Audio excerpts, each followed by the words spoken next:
Hi, this is Thomas with Believe in the Run. This is Megan with Believe in the Run. And we are holding the Hoka. Almost not holding it. The Hoka Mach X2. Psh, Mach. Yeah. Bird. Yeah. It's only a matter of time. Yeah. Okay.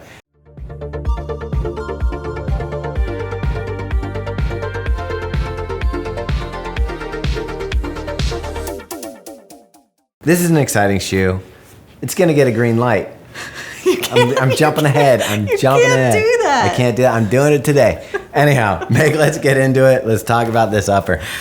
Okay, so this is quite a nice update from Hoka. The upper is now a woven upper. So the previous version of this shoe was more of a traditional, I guess that's a jacquard upper? Yeah. Yeah. And it was a little bit heavier, a little bit thicker, more padding around the collar and tongue. And so they've kind of slimmed this one up a bit where you have more of a race-like structure to it, but also this woven upper is very supportive. Yeah, I think it takes this from your up-tempo daily trainer to now kind of like almost a race alternative for somebody who doesn't want to go all the way up to the super shoe Cielo X1 / Rocket 2. I only have one complaint on it. Is it the heel? It's the heel counter. Yeah. It doesn't have a lot of structure, and I found that it gets a little bit of a heel lift and just didn't quite lock down the heel. Now, the nice thing was after a few miles, I didn't really notice it, and the lockdown over the top of the foot is good enough that it kind of mitigates the lack of like heel support you get. Yeah, I have to agree completely. I felt like the fit around the midfoot here, like you have a really nice lockdown, the gusseted tongue, it just does a nice job of wrapping around the foot. But that heel, I did find I was slipping around a little bit and you just didn't get that secure fit. Yeah, it's kind of a trade-off because you're losing weight with a heel like this over a traditional padded heel. The other thing is this offset lacing did a really nice job of creating comfort over the arch and locking it in. If anything, I would say the shoe runs a little bit long, but I felt it's true to size anyway, even with the extra room in the toe. What did you think? Yeah, I went with my normal size 7.5. I think that was the right size for me. There's a little bit of extra room in the toe box here, but I think that's my preference. All right, so underneath the foot, this is where it gets exciting. A top layer of Peba foam here, then a Pebax plate, and then some more EVA foam beneath it. Yeah, I don't know. Can you see the Pebax plate in there? It's kind of shiny, pretty. Yeah, so they extended it from the previous version, so more plate, more pop, I guess. Yep, and you can really see it's got lots of pop. Yeah, so immediately when I put the shoe on, you can tell the weight difference. So there's almost an ounce less than the previous version of this shoe. It just feels, like we said earlier, a little bit more race-like. And this Peba foam right beneath the foot is really cushy and bouncy. Like this feels like a premium foam. Yeah. Mine came in at 9.3 ounces or 263 grams. Uh-huh. How about yours, Meg? Mine was 6.3 ounces or 180 grams, and my previous version was almost 8 ounces, so they really lightened this one up.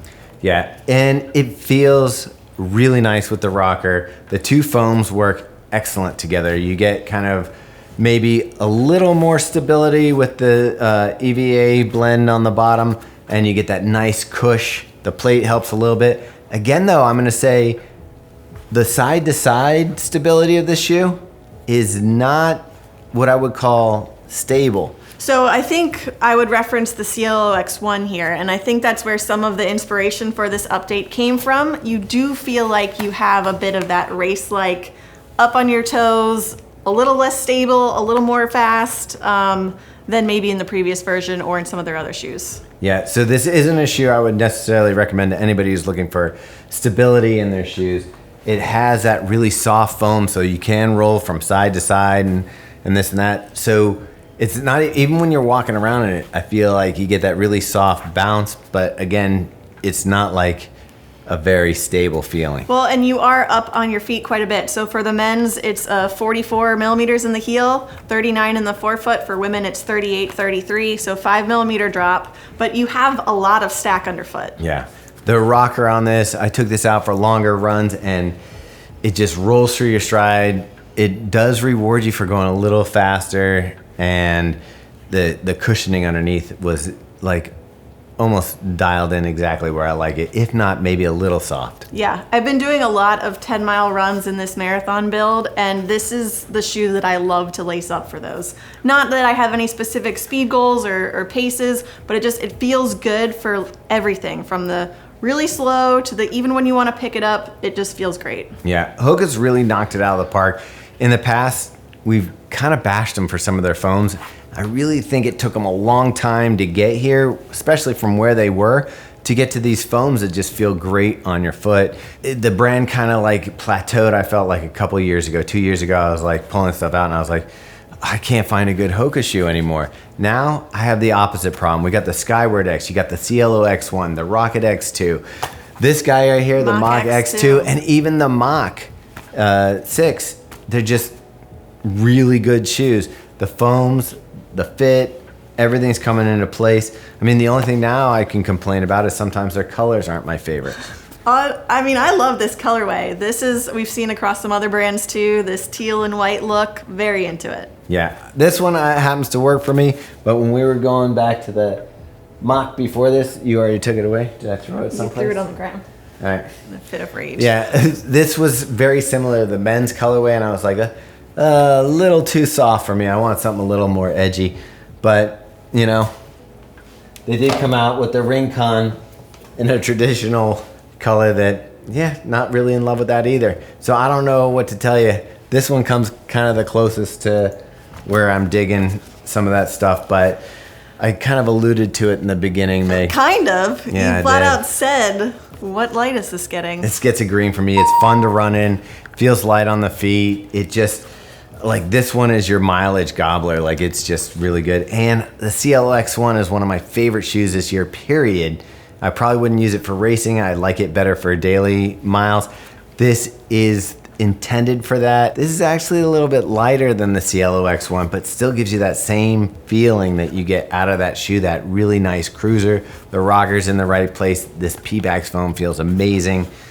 Yeah, other than a little bit of heel lift, which I'll use as a trade-off. I think it's a great shoe. I'm definitely giving this a green. Yeah, I agree. Definitely gets a green light for me. This is that super trainer that, you know, we've kind of coined that term a little bit, but this has all of the properties of a race day shoe in a daily trainer. So you can get lots of miles out of it. We didn't even talk about the rubber coverage on the bottom here, but I have probably 40 or so miles on this one, and I think it's going to hold up just fine. Yeah, outside of that little heel lift, there's really nothing much to complain about. Yeah. So this is going to be available for $190, I think August 1. Yeah. That is the one area where Hoka's really elevated their game. Their prices have all kind of gone up. I mean, but if you look at the super trainers right now, they're all around 180. So 190 is, you know, in the realm. Yeah, I mean, if you compare it to, say, the Super Blast, yep, it's right there. That's 200. So, yeah, there's lots of good choices. This is definitely one of them. All right. Is that it? I think so. You want to tell people what to do? If you haven't yet, go like this video, subscribe to our channel. You can find us on Instagram, Strava. We've got a group over there. Hit us up on our website. All of the reviews are hosted there. And then you can also get our weekly newsletter that has everything we reviewed that week. You didn't even mention the podcast. Oh, we got 2 of those. All right. So all that's in the description. And yeah, if you want to read the written review, it'll be up on believeintherun.com.